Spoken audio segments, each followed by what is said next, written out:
Every tire track told a story. Every disturbed stone, every broken branch along the borderlands whispered who had passed through and how long ago they'd been there. As a commander of Los Vaqueros, Alejandro didn't just hunt enemies. He understood them. That understanding was what kept his people alive. The sun was sinking low over Las Almas, painting the dust-choked air in gold and blood red. Alejandro stood beside a rusted convoy, tactical vest heavy on his shoulders, sunglasses hiding eyes that missed nothing. Cartel activity had surged again. New weapons, new alliances, the same old brutality. "Checklist," he said calmly into his radio.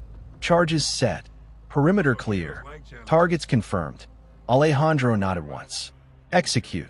The night erupted in controlled violence. Doors breached. Shouts cut short. Alejandro moved with practiced precision, rifle steady, command sharp but never rushed. He wasn't reckless. He was patient. He believed chaos favored those who planned better. When the dust settled, the warehouse was silent except for the hum of cooling engines. Weapons and intel lay secured. Another blow against men who thought fear made them kings. Alejandro exhaled slowly.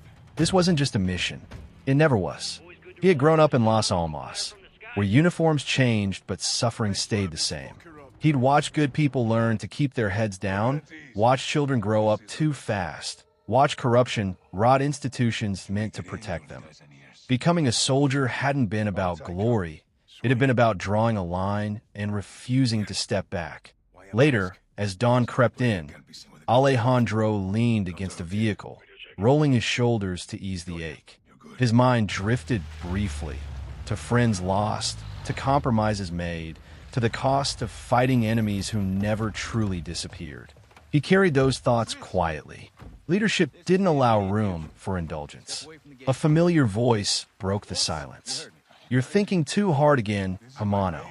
Alejandro smirked slightly. Someone has to. Despite the humor, there was steel beneath it.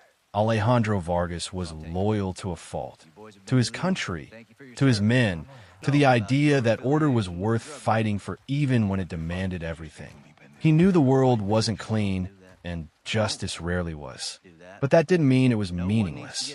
As Los Vaqueros prepared to move out, Alejandro took one last look at the horizon. The fight would continue tomorrow. It always did. And when it did, Alejandro Vargas would be there, boots in the dust, weapon ready, standing between his home and the people who tried to burn it down.